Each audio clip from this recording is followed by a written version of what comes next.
राजकीय, सामाजिक, आध्यात्मिक, शैक्षणिक, शेतीविषयक बातम्यांसाठी आदर्श भारत माझा सदैव न्याय हक्कासाठी आपल्यासोबत। सामाजिक शैक्षणिक संस्था शेलगर यांच्या सौजन्यानं आज पद्मश्री महाराष्ट्र भूषण माननीय श्री अशोकजी सराफ साहेब यांना साहेब मी म्हणतो, खरं म्हणजे त्यांना राजकारणातल्या लोकांना साहेब म्हणतात, त्यांना साहेब असं म्हणायचं। अतिशय ज्येष्ठ अशी आदरणीय अशी व्यक्ती आहे, त्यामुळे त्यांना जोडलं तरी चालतं। आणि त्याचबरोबरीनं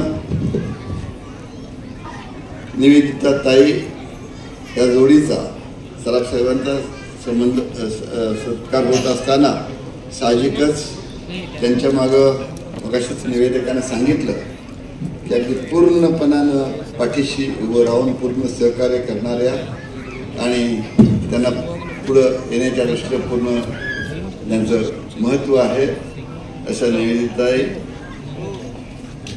आज या सत्काराला हजर राहिलेले आहेत। खरं तर महेंद्र घरतांनी एक फार मोठं काम आमच्या उलवा, नोट आणि पनवेल उरणच्या दृष्टीनं केलेलं आहे की आपला इतका भरगच्च फार मोठा सर्वांना हवासा वाटणारा असा सत्कार इथं आयोजित केलेला आहे, म्हणून महेंद्र घरताला धन्यवाद देतो। मामांचा सत्कार करताना अशोक मामांना तर मामाच म्हणायला लागतं, जास्त थोडंसं आता जे दिव्य शिबिर झालं आहे ना अशोक मामांची, तर सत्कार करताना त्यांनी कुणाच्या हस्ते करावं, मला अध्यक्ष म्हणून ठेवलं त्यांनी। खरं तर मी अध्यक्ष घरचाच आहे, तर त्याच्यामुळं मला काय महेंद्र घरताना मी कुठल्याही पक्षात जरी असलो तरी अगदी सख्या भावासारखेच राहिलेले आहोत। तो माझा शिष्य समजतो ना, माझ्याबद्दल भरपूर काय बोलतो, म्हणजे वाईट नाही बोलत, चांगलं बोलतो। आणि ते चांगलं बोलल्यानंतर बऱ्याचशा लोकांना असं विचित्र वाटतं की अरे काय चाललंय, ह्यांचा पक्ष त्या टोकावर, दुसरा पक्ष त्या टोकावर, एक हिमालयाकडं, एक कन्याकुमारीकडं, पण तरी देखील ते पटतं आणि तो ठणकावून सांगतो, मी ठणकावून सांगतो, राजकारण फक्त निवडणुकीपुरतं असतं, समाजकारणामध्ये राजकारण येऊन द्यायचं नसतं। ती दोन्ही तत्त्वे आम्ही पाळतो आणि त्याच्यामुळे आम्हाला जमतं। आणि ही सगळी तत्त्व आम्ही कुठून शिकलो? नाईक साहेबांकडून शिकलो, शिंदे साहेबांकडून शिकलो आणि तटकरे साहेब तुमच्याकडून शिकलो। म्हणजे आम्ही एका पक्षात असताना किमियागार नावाने एक पुस्तक काढलं, महेंद्र मगाशी किमियागार शब्द करत होता, अलिबाग करता किमियागार पुस्तक होतं ते, पण खरे किमियागार तुम्ही आहात। पाहायला गेलं की यांनी फार मोठ्या किमया केलेल्या आहेत। आणि मधुकर भावे साहेब जे आहेत हे रोह्याचे मूळचे माझे मित्र आहेत खास, आणि ते रोह्याचे आमचे शिंदे साहेब पण रोह्यांचे, म्हणजे सासरोळे यांचे, म्हणजे त्यामुळे हे रोह्याचेच झाले साधारणतः। आणि त्या ह्याच्यामुळं शिंदे साहेबांच्या विलासरावांच्यामुळं आणि मधुकर भाव्यांच्यामुळं तर म्हणजे मी त्याच्या घरचाच झालेला आहे। नाईक साहेब हा आमचा आदर्श आहे। ज्या कालावधीमध्ये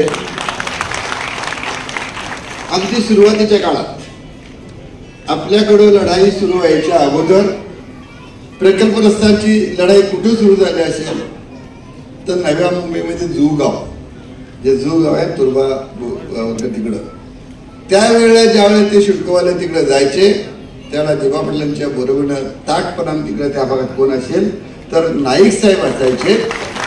आणि आम्ही त्यावेळेला तरुण होतो अगदी, नाईक साहेबांच्या आपल्यात जास्त काय फरक नाही, एकच वर्षाचा फरक आहे, पण आम्ही जरा थोडं कसं होतो, ग्रॅज्युएशन केल्यानंतर शिक्षक झालो, 1 वर्ष 2 वर्ष 3 वर्ष वाशीच्या हायस्कूलवर मी शिक्षक राहिलो, BA BEd नोकरी केली।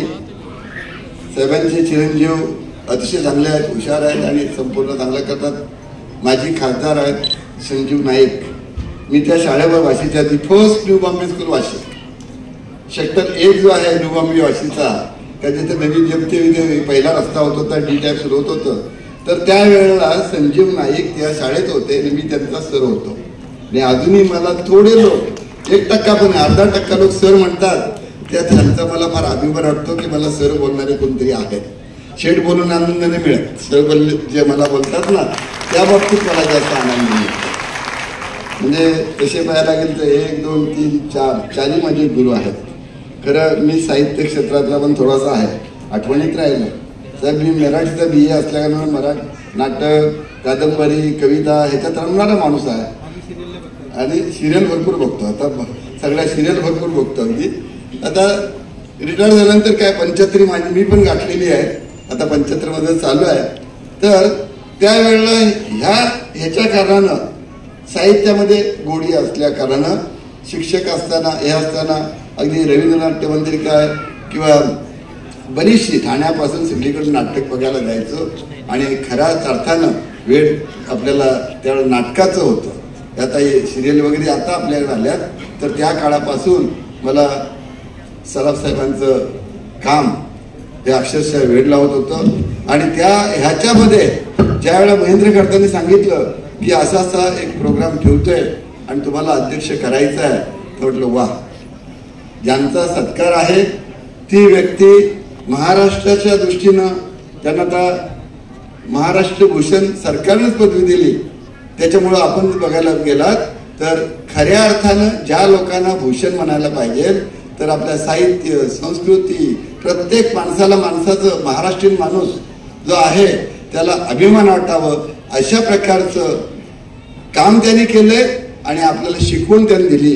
हे अशोक सराफ साहेब आहेत, मी त्यांना मनापासून वंदन करतो.